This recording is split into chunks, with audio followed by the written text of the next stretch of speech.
Seguramente ya en este momento deben haber escuchado, ya sea en portales de noticias o por memes, que había gente pidiendo cancelar a Pepe Le Pew. Les digo de inmediato que eso no pasó, para nada.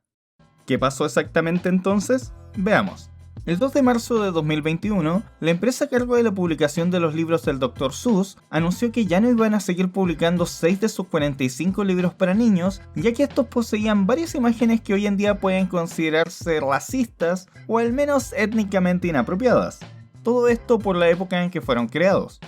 Al día siguiente, Charles Blow, un periodista del New York Times, que por cierto tiene 50 años, así que no es precisamente alguien de las nuevas generaciones, escribió un artículo celebrando la decisión, ya que, desde su punto de vista, la cultura popular tiene un fuerte impacto en el cómo percibimos el mundo y que el racismo ya no debería tener cabida en él. En el artículo, cuenta que varias de las representaciones de la gente negra que vio en los medios mientras iba creciendo, por años le hicieron sentir que el ser negro implicaba inferioridad, lo cual incluso percibía como un sentimiento compartido por la gente a su alrededor, debido a que todos eran bombardeados con los mismos símbolos e información. ¿Qué tiene que ver esto con Pepe Le Pew? Bueno, cuando habló de los dibujos animados que se transmitían por televisión mientras que estaba creciendo, entre los ejemplos que puso, mencionó muy brevemente que Pepe Le Pew normalizaba la cultura de la violación. El comentario puede sonar muy fuerte y hasta desproporcionado, y hablaremos de ese punto inmediatamente, pero antes debo dejarlo claro. Ese único comentario fue todo lo que habló del personaje en el artículo. En ningún momento habló de que quería que se cancele el personaje, que no se siga utilizando, que se censuren sus cortos, ni nada parecido. Después de eso, a raíz de ciertas reacciones a su artículo, hizo un par de declaraciones en Twitter defendiendo su posición, poniendo ejemplos de las actitudes supuestamente acosadoras de Pepe, pero nada más. De nuevo, eso fue todo de su parte. Pero ok, concentrémonos en la frase que usó. ¿Por qué este periodista dijo que Pepe Le Pew normaliza la cultura de la violación? Partamos por definir de qué estamos hablando. Cultura de la violación es un concepto sociológico que se refiere a un conjunto de estructuras sociales que aceptan, justifican o normalizan las agresiones sexuales. Esto no solo aplica a casos extremos como las culturas que aún realizan matrimonios forzados o aquellos países donde todavía se permite que un violador se case con su víctima como forma de evadir el castigo, sino también a cosas como que en países occidentales aún haya gente culpando a las víctimas por estar solas o por el cómo estaban vestidas cuando ocurrió el hecho, que la imagen de un hombre siendo violado siga siendo considerado como algo cómico, o peor aún, que ciertos miembros de la iglesia continúen intentando bajarle el perfil a casos de abuso infantil. En un menor grado, el cual es relevante para este video, el concepto también abarca el cómo históricamente en los medios a veces se ha aminorado la importancia del consentimiento. Por ejemplo, a fines de los 90 y principios del 2000, cada vez que el cantante Miguel Bosé visitaba Chile y se encontraba con la conductora y modelo Cecilia Boloco en un programa de televisión, la besaba sorpresivamente y a la fuerza, y la reacción del público era siempre positiva, al punto de volverle una especie de chiste recurrente, con gente de televisión comentando que por hacer eso, Miguel Bosé era un tremendo galán. No, esto no significa que Miguel Bosé fuese un depredador sexual ni nada parecido, porque obvio era presentado como una humorada que no pretendía pasar a mayores, pero viéndolo con calma, resulta por lo menos curioso que se aceptara que alguien bese a otro a la fuerza y que todos lo consideraran como algo chistoso solo porque el tipo era famoso y deseado en el momento. Al menos la primera vez, claro. Si queda establecido que a ella le agradaba eso, supongo que no hay problema. Y es que, por décadas, estuvo muy presente en nuestra cultura la idea de que era positivamente masculino el que un hombre fuese persistente en sus intentos de conquistar a una mujer, incluso cuando ésta ya ha expresado no estar interesada, ya que se asociaba a la perseverancia. Por esto, no era poco común ver en el cine personajes masculinos que lograban que una mujer accediera a sus intenciones mediante la insistencia, el chantaje emocional o hasta imponiéndose físicamente sin que se le vea como algo negativo. Algunos casos notables son el de Pete Mitchell en Top Gun, quien sigue a una mujer al baño con tal de intentar que ésta acepte acostarse con él, Han Solo en Star Wars, que a pesar de que Leia le dice directamente que no está interesada, incluso besando a Luke para demostrárselo, insiste en mantener contacto físico ignorando sus protestas, lo que al parecer la termina enamorando, y James Bond en Goldfinger, quien directamente abusa de una de sus enemigas, la que termina rindiéndose a su seducción. Al menos no es como en el libro, donde nos dicen que eso la curó de su lesbianismo. Nuevamente, esto no significa que estos personajes sean violadores, bueno, salvo James Bond, pero evidentemente la mayoría de ellos no tiene mucho interés en la opinión de la mujer con la que están interactuando, asumiendo las negativas como parte del juego de la seducción, el clásico no significa sí, y donde el comportamiento dominante o insistente es mostrado como algo siempre positivo que eventualmente es recompensado. Es aquí donde entra Pepe Le Pew. Él fue concebido como una parodia a este tipo de personajes, estando parcialmente inspirado en las comedias románticas de la época, así como en Pepe Le Moco de la película Algiers, algo que de hecho es referenciado en uno de sus cortos. Bueno, eso además de ser un chiste sobre que los franceses son hediondos. Por esto, posee todos los elementos del arquetipo de hombre seductor de los años 40 y 50, pero de forma exagerada. En primer lugar, se considera a sí mismo como alguien tan tremendamente atractivo que jamás le pasa por la cabeza que pueda no gustarle a alguien, siendo completamente incapaz de darse cuenta de su horrible olor, por lo que asume que si su interés amoroso escapa es porque está jugando a hacérsela difícil, sin importar lo evidente que es su deseo de escapar. Junto a eso, al igual que esos personajes, tiende a recurrir al uso de la fuerza y la insistencia con tal de lograr su objetivo. Por ejemplo, en su corto más famoso, el cual ganó un Oscar por cierto, además de perseguir a la gata de la manera usual, se encierra con ella para que no pueda escapar, y después al ver que ésta lo rechaza de forma definitiva, inicialmente reacciona enojado y luego la manipula simulando suicidarse porque ella no le hace caso. Ahora bien, es cierto que en ese mismo corto se establece que lo que hace Pepe está mal, por eso es que su castigo al final de este es ser perseguido exactamente igual que como él lo hacía. Incluso en otras dos ocasiones en las que inadvertidamente persigue a gatos machos que se hacían pasar por zorrillos, uno de ellos el gato silvestre, el chiste es que claramente el ser acosado de esa manera es algo indeseable. Ah sí, y el vuelco de ser perseguido de vuelta le ocurre en otros dos cortos también. En palabras de Linda Jones, hija del creador de Pepe, la idea original siempre fue que él literalmente apestaba como pretendiente a pesar de estar convencido de ser alguien deseable. El problema es que no siempre fue así. En varios cortos posteriores, Pepe sí se sale con la suya, con la historia terminando cuando su interés romántico se queda sin posibilidad de escapar, lo que es incluso celebrado como un triunfo del amor. Eso es a lo que se refiere Blow en su comentario. Cuando dice que está normalizando esa cultura, no está diciendo que quienes lo vean vayan a estar imitándolo. Sería absurdo pensar que alguien por jugar un videojuego, ver una película o un dibujo animado va a salir a acosar mujeres, robar o matar. Pero sí es un argumento razonable que eso pueda aportar a que le perdamos el peso a esas situaciones.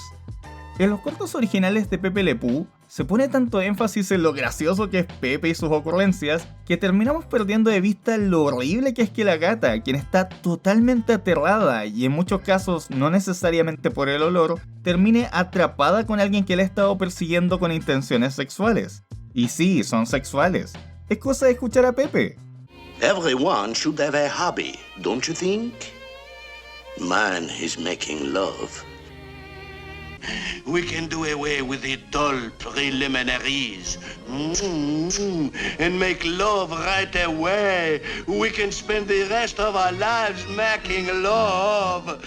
Y no es una interpretación fuera de contexto.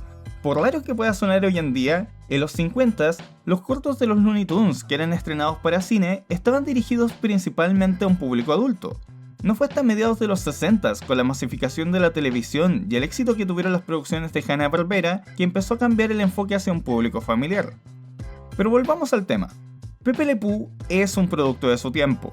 Proviene de una época donde la mayoría de la gente tenía una perspectiva muy diferente sobre conceptos como el consentimiento y lo que era aceptable en las relaciones entre hombres y mujeres.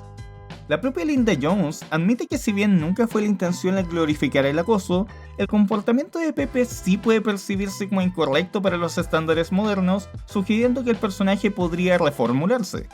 Y de hecho, Warner ya lo viene haciendo desde hace varias décadas.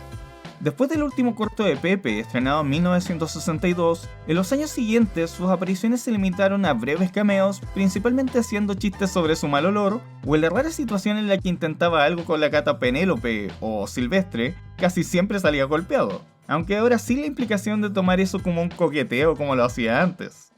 Y en los últimos años, si bien se han mantenido sus elementos de personaje seductor, ha demostrado ser mucho menos agresivo, apareciendo como un organizador de bodas, el dueño de una marca de perfume e incluso como un espía internacional. Al mismo tiempo, en al menos un comercial, así como en artes promocionales o de merchandising, su relación con Penélope ha sido mostrada como algo recíproco y mucho más sano. Si el artículo de Blow se hubiese tratado sobre eliminar el personaje, ignorando que ha pasado por todo este proceso, o si se solicitara censurar sus cortos originales, por supuesto que eso no estaría bien. Pero el comentario que hizo fue una simple crítica hacia que los cortos con los que creció contenían elementos que desde su punto de vista son negativos, y más allá de que podamos estar de acuerdo o no con su postura, tiene todo el derecho a hacer ese reclamo. Pero como imaginarán, el asunto no acabó ahí. 4 días después del artículo, surgió la noticia de que se había eliminado una escena en la que Pepe iba a aparecer en la secuela de Space Jam. Por supuesto, los medios escandalosos no se hicieron esperar y maliciosamente combinaron ambas noticias para generar la sensación de que a raíz del artículo se había hecho una solicitud o movimiento que causó que el personaje fuese removido. Sin embargo, estos eventos no tuvieron ninguna relación. La decisión de eliminar la escena ya había sido tomada por lo menos 3 meses antes y posiblemente hace más de un año, cuando Malcolm D. Lee asumió la dirección del filme en reemplazo de Terrence Nance, quien originalmente había filmado la escena. Además, ¿saben de qué se trataba la escena? En esta, Pepe iba a aparecer atendiendo en un bar, y cuando una mujer atractiva llega, este intenta lanzarse sobre ella y darle besos en el brazo, a lo que esta responde empujándolo, tirándole el líquido de una copa y pegándole una cachetada que lo deja girando en un asiento mientras ella se aleja.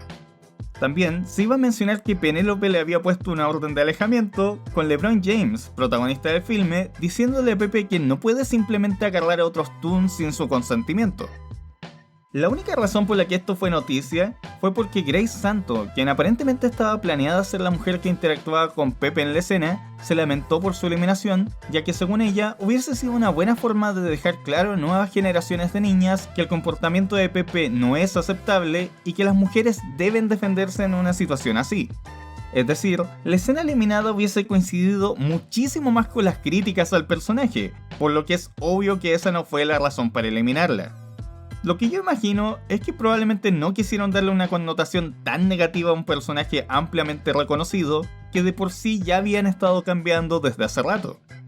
Así que no, Pepe no ha sido cancelado y nadie estaba solicitando su censura. Lamentablemente, al día siguiente de la noticia de Space Jam, el sitio The Hollywood Reporter mencionó que supuestamente no hay planes para incluir a Pepe en ningún proyecto futuro, pero la declaración no posee ninguna fuente y al día de hoy no ha habido ningún comunicado formal de Warner al respecto. Por cierto, la última aparición de Pepe al momento de este video fue en julio de 2020 en la serie Looney Tunes Cartoons de HBO, en un pequeño cameo celebrando el cumpleaños de Bugs Bunny, por lo que no es verdad que no haya aparecido en ningún programa actual. También, en 2016 se anunció que se estaba trabajando en una película sobre el personaje, aunque la producción está en duda desde que en 2017 surgieron acusaciones en contra de su director, Max Landis, paradójicamente por acoso y abuso sexual. Pero como se habrán dado cuenta, todo esto no fue más que una gigantesca bola de nieve de desinformación, y lo malo es que cada vez es más común. Bastó con que una persona con cierto nivel de alcance hiciera un comentario en contra de una caricatura y que esto coincidiera con una noticia medianamente relacionada para que un montón de medios tergiversaran la noticia, otros la tradujeran mal y miles hicieran memes que esparcieran la desinformación, inventándose una situación inexistente con responsables imaginarios. Y en parte entiendo por qué muchos medios lo hacen. Porque la indignación vende, genera clics, muchos comentarios y la posible viralización de sus artículos sensacionalistas sin importar si la información es realmente verdadera. Además, mientras más gente crea que hay una supuesta generación de cristal que se queja por todo, es mucho más fácil venderles un titular. Les pongo algunos casos recientes rápidamente. Ronda relámpago. Las feministas hicieron que desexualizaran a Lola Bunny. No. Eso fue una decisión del estudio como parte del rediseño completo de los personajes para la secuela de Space Jam, y técnicamente este viene siendo su quinto o sexto diseño. Nadie había pedido el cambio, y esto es un fanart. Según el director, quisieron enfatizar en otros aspectos del personaje más allá del ser sexy, como su liderazgo y capacidades atléticas, además de que consideró que la forma en que estaba vestida no tenía mucho sentido en una película dirigida a los niños. Y aunque él no lo dijo, otro motivo probable es que un personaje tan sexualizado, aunque popular entre los adultos y adolescentes, es muy complicado de comercializar en público familiar, por lo que ese aspecto siempre terminaba siendo atenuado en el merchandising. De hecho, después de su debut, solo tuvo 2 apariciones en forma adulta en producciones animadas hasta que cambiaron su diseño completamente en 2011. ¡Piden cancelar el reboot de Animaniacs! No. Una mujer de unos 40 o 50 años hizo un comentario en el Facebook del sitio Tierra Gamer en un artículo sobre el regreso de la serie diciendo que sería mejor que revivieran series con mensajes educativos, y el propio sitio combinó eso con 2 tweets de gente que comentó que la serie no era realmente para niños, junto con otros que incluso mencionaban riéndose de que tenía muchos chistes de doble sentido, para así hacerlo ver como si fuese una movilización gigantesca en contra de la serie. ¡Censuran lo que el viento se llevó por considerarlo racista! No. HBO solo lo retiró de su servicio de streaming por 12 días para regresarlo con una pequeña notificación en texto y video sobre que es un producto de su época, tal como lo viene haciendo Warner desde hace mucho tiempo, debido al tenso ambiente de relación a temas raciales que se estaba viviendo en los Estados Unidos en ese momento. Nadie solicitó que lo hicieran tampoco. Por culpa de los Social Justice Warriors, la nueva serie de los Looney Tunes ahora no tiene armas de fuego. ¡Quitaron toda la violencia! No. Aunque técnicamente es cierto que la nueva serie no posee armas de fuego como escopetas o pistolas, esto no es precisamente una novedad, ya que en las 2 series anteriores prácticamente nunca mostraban un arma de fuego siendo disparada, por lo que podríamos decir que ya llevaba siendo así hace más de 10 años. Además, aparentemente la razón por la que quitaron las armas de fuego fue porque las productoras no quieren que se asocie a las situaciones de tiroteos de los últimos años en el país. De todas formas, Looney Tunes Cartoons, dirigida por Peter Braungart, a pesar de que no tiene armas de fuego, es sumamente violenta y siguen usando explosivos. ¡Cancelan a Dragon Ball en España por sexista! No. La serie dejó de transmitirse en la televisión pública del estado de Valencia en 2014, y ya que un grupo de fans estuvo haciendo campaña por años para que volvieran a transmitir la serie en idioma valenciano, la diputada Mónica Álvaro preguntó a Alfred Costa, director general del canal Apunt, la actual señal estatal, si era posible volver a transmitir la serie. La respuesta de él fue que era muy difícil poder programarla en este momento debido a los códigos de valores de contenidos infantiles, la legislación de género y el precio de la licencia, ya que prefieren destinar el dinero en producciones locales. Pero al mismo tiempo, presentó el lanzamiento de la serie en idioma valenciano en calidad premium para DVD para satisfacer la solicitud de los fans. Es decir, fue una declaración de un ejecutivo sobre el por qué no volverá a poner una serie en pantalla, no una situación de censura ni eliminación. De paso, la legislación de género mencionada por Costa, si bien en efecto existe en Valencia, solo establece pautas para excluir programas sexistas mediante la autorregulación, por lo que al día de hoy no ha habido ningún veto formal de parte de ninguna autoridad para la emisión de la serie. ¡Apu se va de los Simpsons! Eso da para un video aparte. Pero creo que se entiende la idea, ¿no? Cada vez más gente cae en el juego de los medios de quedarse solo con el titular de una noticia escandalosa, de no informarse o enterarse por el meme y reaccionar de forma visceral sin verificar la información, esparciéndola como un virus. No por nada basta con que alguien haga un fanart y le pongan el logo de Netflix o se hagan pasar por una publicación de un canal de televisión para que haya cientos de personas quejándose de que la generación de cristal arruina todo lo que amo. Cuando aparte, esa clase de decisiones usualmente no las toma alguien de las nuevas generaciones, sino algún ejecutivo de 40 años o más detrás de un escritorio, como pasó con lo de Dragon Ball. Hablando de eso, mientras ya estaba editando este video, me topé con algo aún más absurdo. Entre las respuestas más típicas a toda esta noticia de la supuesta cancelación de Pepe Le Pew, usualmente aparecían cosas como: si están cancelando a Pepe, ¿por qué no cancelan a la Bruja del 71, a Pucca o a Miss Piggy? Y adivinen, eso fue suficiente para que portales de noticias sin la más mínima integridad se inventaran 3 cancelaciones inexistentes nuevas para continuar con la narrativa de "la generación de cristal arruina todo". Este nivel de ridiculez es el que causa el no informarse y dejarse llevar por los titulares. Pero saben, estas situaciones generan otro problema del que siento que se está hablando muy poco. Esta costumbre de decir "la generación de cristal, la dictadura de lo políticamente correcto" o simplemente "ahora todos se quejan por todo" es paradójicamente una amenaza seria a nuestra libertad de expresión. La libertad de expresión también incluye el poder decir que algo no nos gusta o no nos parece correcto, incluso en lo que se refiere a obras o sucesos del pasado, pero lamentablemente veo cada vez más gente joven quejándose de que alguien haya dado una opinión que no les cuadra, exigiendo que se callen. Ahora basta con que alguien diga que una escena tiene algo éticamente cuestionable para que otros salten y le digan copito de nieve, hipersensible o generación de cristal. Pero ¿quién es verdaderamente la persona hipersensible en esa situación? ¿Quien señala que algo no le parece bien de un trabajo artístico? ¿O quien reacciona de forma intolerante a esa opinión? Hasta he visto como gente se pone en el supuesto de un generación de cristal va a ver esto y se le va a zafar un tornillo, y solo eso basta para que se pongan a despotricar contra enemigos imaginarios. Sí, está mal tratar de ocultar el pasado, pero eso no nos impide evaluarlo y criticarlo con los ojos de hoy. No toda crítica es un intento de censura, no toda objeción ética significa que quien lo dice está ofendido, y decir que algo no está bien no necesariamente es una cancelación. Y si vamos a criticar algo, lo ideal es que antes de hacerlo nos informemos y nos aseguremos que la situación que nos indigna sea algo real. Así concluye este video. Espero les haya resultado interesante. Soy Reviver Random y eso es todo por ahora. Hasta pronto. Que c'est les waltz with la blanche strawberry et les bandes en plaid.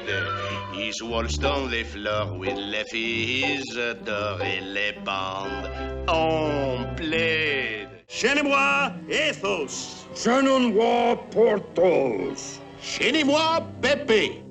Le Yike. Can you kiss a pretty girl, Peppy boy, Peppy boy? Can you kiss a pretty girl, charming Peppy? I can kiss a pretty girl before she shake a pretty girl. I'm a young thing and cannot leave my mother.